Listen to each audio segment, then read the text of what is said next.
وہی بات مسلمانوں سے چھوٹ گئی. جی ہمارے یہاں یہ بحثیں ہوتی ہیں کہ سید افضل ہے یا غیر سید افضل ہے. سید کو بہت افضل سمجھا جاتا ہے. بیکار ہے یہ بات. یہ قرآن کی صراحتوں کے خلاف ہے.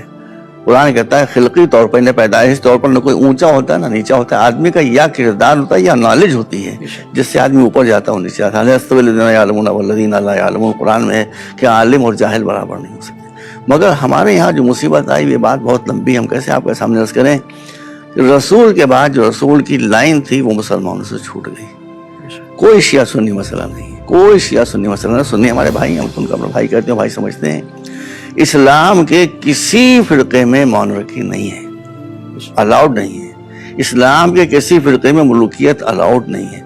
مگر مصیبت اسلام پر یہ آ گئی کہ حضور کے وصال کے بعد آہستہ آہستہ آہستہ اسلامی نظام خلافت و ولایت جو تھا وہ ملوکیت میں چینج ہو گیا, وہ مونارکی میں چینج ہو گیا. تو مونارک تو آپ جانتے ہیں کیسے ہوتے ہیں, کیسے کیسے مسلمانوں میں مونارک بنا میں خلیفہ گزرے ہیں. انہیں کی بد کرداری کو ہم بیان کریں تو لوگ تھوکنے لگے ایسے لوگوں کے اوپر. وہ گندی باتیں, اتنی غلاظت باتیں, وہاں سے ساری پرابلم آ گئی. تو اگر رسول کی جو بات بتائی تھی آپ نے اس لائن پر مسلمان رہے ہوتے تو یہ ساری پرابلم نہیں آتی.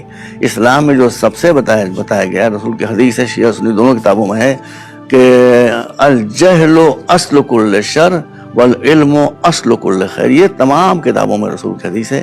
آپ نے فرمایا کہ اگیانتا اور جہالت ساری برائیوں کی جڑ ہے, ساری برائیوں کی جڑ ہے, اور ساری اچھائیوں کی بھی ایک ہی جڑ ہے, وہ گیان, نالج اور علم. آج مسلمان کا علم کہاں ہے؟ یہی تو ہمارا رونا ہے.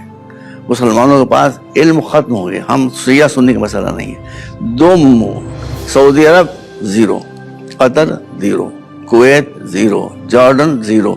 جس اسلامی ملک کا نام لیں ایجوکیشن میں زیرو. صرف دو ملک ہیں کہ جو ایجوکیشن میں کام کر رہے ہیں. اتفاق کیا, خوش قسمتی کی بات ہے, ایک سنی ملک ہے, ایک شیعہ ملک ہے. ایک ملیشیا جہاں مہاتیر محمد نے ایجوکیشن ریولوشن لائے. انہوں نے جو ٹوٹل بجٹ تھا اس کا 50% کر دیا خالی ماڈرن ایجوکیشن کے لیے. اس کا اثر آپ دیکھیے ملیشیا میں کیا ہو گیا. اور دوسرے ایران میں اس وقت ایجوکیشن کا بہت عروج ہے, بہت ترقی ہے. اور اس وقت ایرانی سائنٹسٹ اور مختلف سائنسز میں ایران کے جو اسکالرز ہیں, ہم آپ کو بتانا چاہتا ہوں کچھ عرصے پہلے 3-4 سال پہلے ہم گئے تھے ونڈزر کینیڈا میں.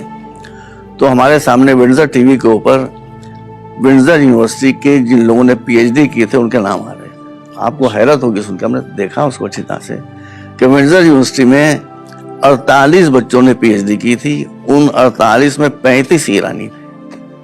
یہ آپ غور کیجیے ذرا سا. اسی لیے دیکھیے جس کے پاس ہم نہ شیعہ ہیں سنی ہیں, ہم تو پہلے انسانیت کی بات کرتے ہیں. دیکھیے جہاں علم آئے گا اس کو غلام نہیں بنایا جا سکتا. آج کچھ ملک ایسے ہیں کہ جو سب کچھ دے رہے ہیں اپنی رعایا کو مگر ایجوکیشن نہیں دے رہے ہیں.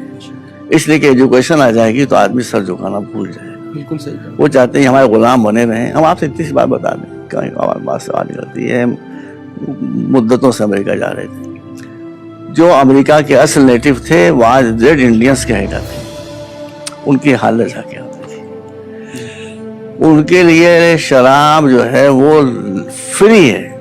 جس دکان سے چاہے جتنی بوتلیں خریدیں, پی جائیں, نہائیں, دھوئیں, جو چاہے کریں. کیوں؟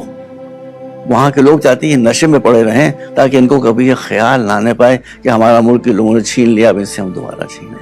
یہ بہت بڑی بات ہے.